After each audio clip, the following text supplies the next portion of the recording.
حضرت عمر فاروق رضی اللہ تعالیٰ عنہ ان لوگوں میں سے ہیں جو ابن الوقت نہیں ہوتے، ابو الوقت ہوتے، جو وقت کے مطابق نہیں بدلتے بلکہ وقت کو اپنے مطابق بدل دیا کرتے ہیں۔ یہ وہ لوگ تھے کہ دین ان کا اوڑھنا بچھونا تھا، ان کا چلنا پھرنا دین تھا، ان کا ہنسنا اور رونا دین تھا۔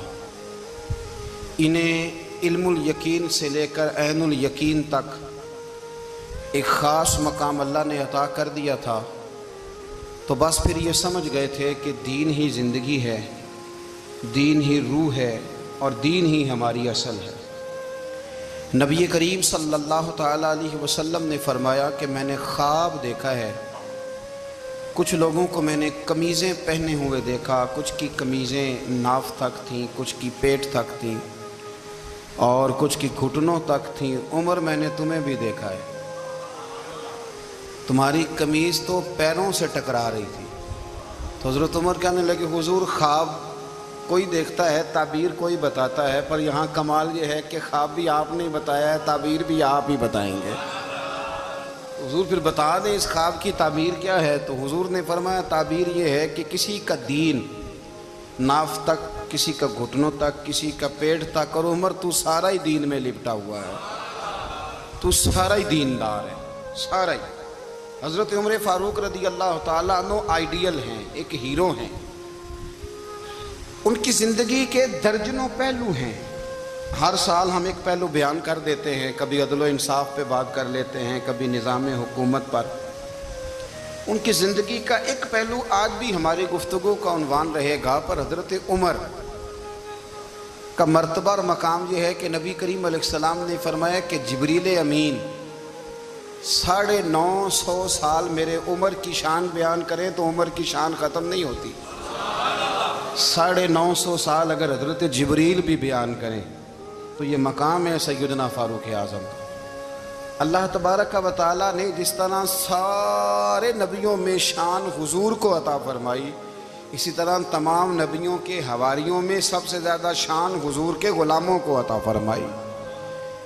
قرآن مجید میں اللہ کریم نے فرمایا یا ایھا الذین آمنوا قوا انفسکم واہلیکم نارا، فرمایا اے ایمان والو خود بھی جہنم کی آگ سے بچو اور اپنے گھر والوں کو بھی دوزخ کی آگ سے بچاؤ۔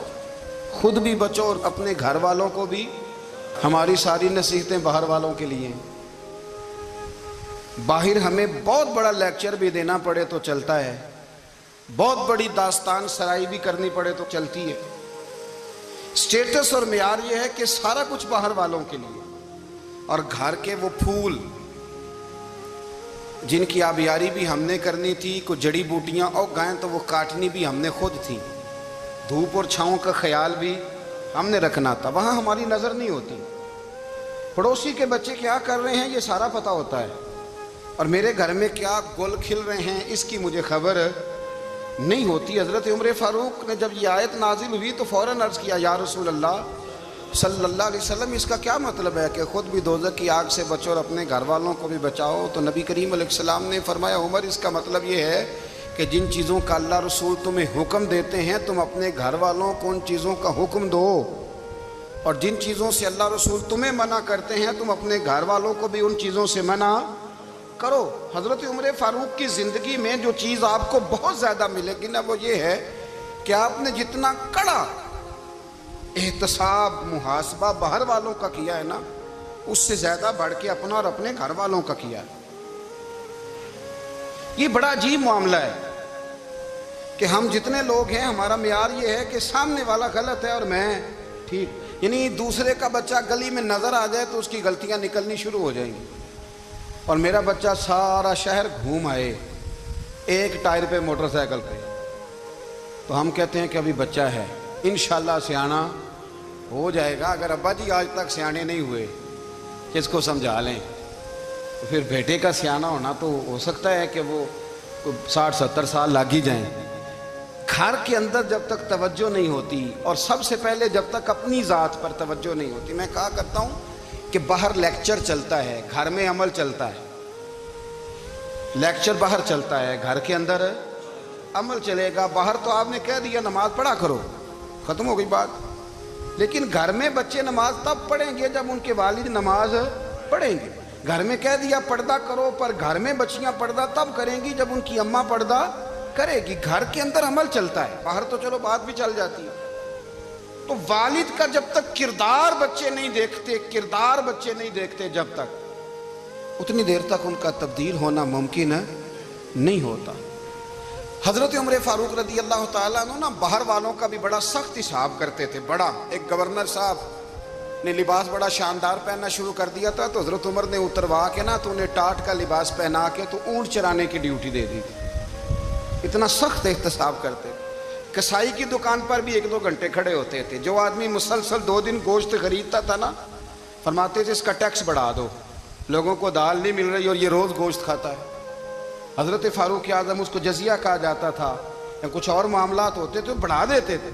مسلسل جو 2 دن آدمی گوشت کھاتا تھا، فرماتے تھے مدینے میں غربت ہے، اگر یہ والا نظام تم کرو گے تو غریب لوگ کس کی طرف دیکھیں گے. لیکن اس سے زیادہ بڑھ کر جو ان کی زندگی کا معیار اور سٹیٹس تھا وہ یہ تھا کہ اپنے گھر کا خاص خیال رکھتے، خاص توجہ کرتے. ملک شام سے اور ایران سے کچھ لوگ آپ کی خدمت میں آئے، تو وہاں سے کچھ کنیزیں بھی آئیں ان کے بادشاہ کا پیغام لے کے. شاہ ایران کی کنیز کو ملکہ نے کہا کہ نا حضرت عمر کی زوجہ کو دیکھ کے آنا ذرا کس طرح کی ہے. ہمارے ملک میں کیا کہتے ہیں؟ خاتون اول، باقی سارے دووں میں خاتون اول. ذرا خاتون اول کو دیکھ کے آنا. تو وہ جب آئی نا گھر میں ملنے، تو کہا کہ مجھے میری ملکہ نے کہا تھا کہ عمر کی زوجہ سے، اہلیہ سے ملاقات کر کے آنا. تو حضرت عمر کی اہلیہ نے نا ایک جوڑا کپڑوں کا دے دیا ملکہ کے لیے، اور ایک خوشبو کی شیشی دے دی. اب جب وہ تحفے وہاں گئے تو اس ملکہ نے نا کچھ سونے کا سامان بھیجا، کچھ زیورات بھیجے، کچھ تحائف بھیجے. جب حضرت عمر کے گھر آئے نا، وہ خادم لے کے آیا. اس نے کہا جی آپ کی اہلیہ نے تحفے بھیجے تھے. تو جواب میں شاہ ایران کی بیوی نے، یہاں جس ملک کا وہ سفیر تھا، انہوں نے بھی یہ بھیجے. تو حضرت عمر فاروق نا وہ تحفے لے کے گھر گئے، تو جا کے کہنے لگے اپنی اہلیہ سے، یہ تو کب سے تحفے تحائف بھیجنے لگ گئی ہے؟ یہ کب سے نظام شروع ہو گیا؟ تو کہ حضور تحفہ دینا لینا تو ٹھیک ہے، سنت ہے، محبت بڑھتی ہے، تو یہ کوئی قباحت نہیں، اور میں نے اپنی ذاتی استعمال کے لیے جو چیزیں رکھی تھی وہ میں نے دی ہیں. تو حضرت عمر فاروق رضی اللہ تعالیٰ عنہ فرمانے لگے ہم نے کسی ملک کے ساتھ اور اس کے بادشاہ کے ساتھ ذاتی تعلق نہیں بنانا. تعلق جو بھی بنے گا رسول اللہ کے دین کی برکت سے بنے گا. ذاتی رشتے نہیں ہم نے قائم کرنے. ذاتی آپ کے ملک کی جو ایئر لائن جس کا ہر سال خسارے کا ڈنڈورا پیٹا جاتا ہے نا، وہ ہمارے بادشاہ صاحب اور صدر صاحب اگر غیر ملکیوں کو گھوڑا کبھی بھیجنا ہو نا، گھوڑا، تو پورا ایک جہاز گھوڑا لے کے تحفے میں جاتا ہے. پورا جہاز غریب قوم کا یہ سرمایہ. اور قوم بڑی بادشاہ ہے، لائنوں میں لگ کے ووٹ دیتی ہے. 2 کام ہمیشہ لائن میں لگ کے کرنے، ایک بل لائن میں لگ کے جمع کرانا ہے، اور ایک ووٹ لائن میں لگ کے، تاکہ پھر پورے 5 سال لائن میں ہی لگے رہیں. مرضی سے آپ ووٹ دینا، پر جو بات درست ہے اس کو سنو. حضرت عمر فاروق رضی اللہ تعالیٰ عنہ نے اپنی اہلیہ سے پوچھا کتنے کا تھا وہ تیرا جوڑا اور خوشبو کی شیشی؟ انہوں نے کہا 3 دینار کی. فرمایا یہ 3 دینار تیرے، اور باقی جو تحفے آئے ہیں وہ تو خود کہہ، چونکہ اس نے تیرے نام بھیجے ہیں، تو کہہ کہ میں مال غنیمت میں دیتی ہوں، تو کہہ میں مسلمانوں کو کہہ. تو زوجہ ہنس پڑی، کہنے لگی میں نام ہی کہوں تو مجھے کہنا تو پڑے گا ہی، کہنا تو میں نے ہے ہی، کیونکہ سامنے عمر فاروق ہیں، لہذا فرمایا کہہ دیتی ہوں میں نے دیا خزانے کو. حضرت عمر نے جمع کرا لیا. میں یہ کیا بات ہے، میرے گھر والے جو مرضی کریں، ان کا معیار زندگی جس طرح کا مرضی ہو. اور حضرت عمر ایک جملہ کہا کرتے تھے، اللہ کرے کہ یہ باتیں اس دور حاضر میں ہماری سمجھ میں آئیں. حضرت عمر فاروق رضی اللہ تعالیٰ عنہ اپنے بچوں کو فرمایا کرتے تھے کہ بہت آدمی کو بھوک لگی ہو نا، اور پھر اس کی پسند کا کھانا پکا ہو، جتنے شوق سے وہ اس کھانے کو دیکھتا ہے نا، فرمایا اس طرح پوری قوم اپنے بادشاہوں کے خاندان کو دیکھتی ہے. اس تیزی کے ساتھ دیکھتے ہیں کہ ان کے گھر میں کیا ہو رہا ہے، ان کا معیار زندگی کیا ہے، ان کا سٹیٹس کیا ہے. آپ کے بچے دونوں کاروبار کے لیے مصر گئے، ایک بہت بڑا قافلہ گیا مدینے سے مصر تجارت کے لیے. تو یہ گئے تجارت کے لیے، تو حضرت عبداللہ ابن عمر، حضرت عبید اللہ ابن عمر، حضرت عمر کے دونوں بیٹے گئے. جناب عمر فاروق کے بچے جب وہاں پہنچے تو مصر کے گورنر نے نا لوگوں کو تعارف کرایا کہ یہ عمر فاروق کے بیٹے ہیں. ایک چھوٹی سی بات کر دوں, یہ چودھری کے بیٹے کو کون بتاتا ہے کہ تو چودھری کا بیٹا ہے؟ باہر والے بتاتے ہیں, گھر والے. اور سیٹھ صاحب کے بیٹے کو کون بتاتا ہے کہ تو سیٹھ صاحب کا بیٹا ہے؟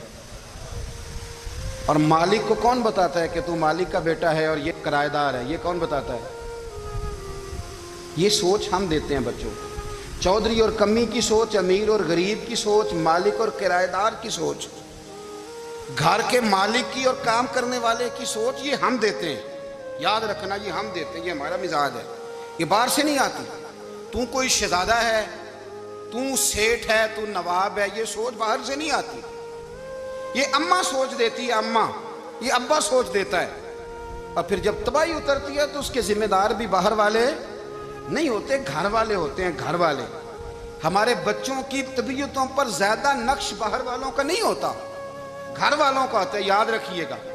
حضرت عمر فاروق رضی اللہ, بچے ہیں, شہزادے ہیں, وہ کاروبار کرنے گئے اور وہاں بتایا گورنر صاحب نے کہ یہ فاروق اعظم کے بچے ہیں, امیر المومنین کے. لوگوں نے ان سے زیادہ مال خریدا, تجارت میں زیادہ نفع ہوا. ظاہر ہے کہ وہ آپ کے جو اللہ خیر کرے حکمران ہیں, ان کے کاروبار کتنے ملکوں میں ہیں, کس بنیاد پر ہیں؟ وہ صرف اس بنیاد پر کہ وہ حکمران رہے, ان کے لیے آسان تھا بڑے لوگوں سے تعلقات بنانا. حضرت عمر فاروق رضی اللہ تعالیٰ عنہ کے بچے ڈھیروں مال کما کے جب واپس آئے نا, تو حضرت عمر سے آ کے بچوں نے بطور محبت کا, ابا جی اللہ نے بڑا ہی فضل کیا ہے, بڑا مال کمایا الحمدللہ, یہ دیکھیں کتنا نوازا ہے. تو حضرت عمر کہنے لگے سارے قافلے نے اتنا ہی کمایا ہے, سارے قافلے نے اتنا ہی کمایا ہے؟ کہ حضور نہیں, سارے قافلے نے اتنا نہیں کمایا, سب کو اتنا نہیں ملا. وہ تو وہاں گورنر صاحب نے لوگوں کو تعارف کرایا تھا کہ یہ عمر کے بچے ہیں, تو لوگوں نے پھر ہم سے بڑا ہی خریدا. تو حضرت عمر فرمانے لگے ٹھیک ہو گیا, میں بات سمجھ گیا. اس طرح کرو, جو تمہاری اصل زر تھی نا, جو راز تھی, وہ رکھ لو, اور باقی سارا مال مال خزانہ میں جمع کرا دو. اس لیے کہ یہ تم نے تجارت نہیں کی, یہ تم نے اپنے باپ کا نام بیچا ہے, یہ تم نے امیر المومنین کے بیٹے ہونے کا فائدہ اٹھایا ہے. فرمایا یہ تمہارا نہیں حق, یہ مسلمانوں کا ہے. اس لیے کہ یہ مال تم نے محنت سے نہیں کمایا, یہ باپ کی کرسی کا فائدہ اٹھایا ہے. اور فرمایا اگر تم نے مال جمع نہ کرایا تو میں مال بھی لے لوں گا زبردستی, اور کوڑے بھی ماروں گا, ڈبل سزا دوں گا. مرضی سے جمع کراؤ گے تو کوڑوں سے بچ جاؤ گے. بڑے بیٹے نے تو جمع کرا دیا, تو چھوٹا تھوڑا پریشان ہوا. تو حضرت عبداللہ ابن عمر چھوٹے بھائی کا ماتھا چوم کے کہنے لگے بیٹے چپ کر کے جمع کرا, یہاں بھی فخر کر کے ہم عمر کے بیٹے ہیں, اور قیامت میں بھی فخر کریں گے کہ ہم فاروق اعظم کے بیٹے ہیں. یہاں بھی ناز کریں گے اور وہاں بھی ناز کریں گے کہ عمر کے بچے ہیں. ہمارے باپ نے خود بھی حلال ہی کھایا ہے, اور جب ہماری کمانے کی باری آئی ہے تو ہمیں حکم بھی حلال کھانے کا دیا. بھائی ہمارا مزاج نہیں. بچہ جب لے کے آتا ہے 2 لاکھ روپیہ تو کبھی پوچھا کہاں سے آیا ہے؟ جب وہ پہلے دن غلط دوستوں کے پاس جا کے بیٹھتا ہے تو کبھی نکالا ہے گھر سے اسے؟ یہ بہت سارے خمیازے ہمیں اس لیے بھگتنے پڑتے ہیں کہ ہم ابتدا میں سوراخ بند نہیں کرتے. جب اس میں شگاف پڑ جاتا ہے, سیلاب آتا ہے, تو ہمیں ہوش آتی ہے. حضرت عمر نے اپنے گھر میں نگرانی رکھی, کڑی نگرانی. زیادہ نماز گھر میں پڑھتے تھے حضرت عمر, نفلی نمازیں زیادہ کیوں بلا؟ میرے صاحب مجھے حکم دیتے تھے کہ فرض نماز کے علاوہ نمازیں گھر میں پڑھنا, بچوں کو عادت پڑے گی, ذوق پیدا ہوگا, ان کو پتہ چلے گا کہ ہمارے گھر میں 5 وقت کوئی اور کام بھی ہوتا ہے. بھائی یاد رکھیں کہ آپ نے اگر سجدہ کرنا ہے تو بچہ لیٹ جائے گا, اسے پتہ کوئی نہیں سجدہ کیا ہے.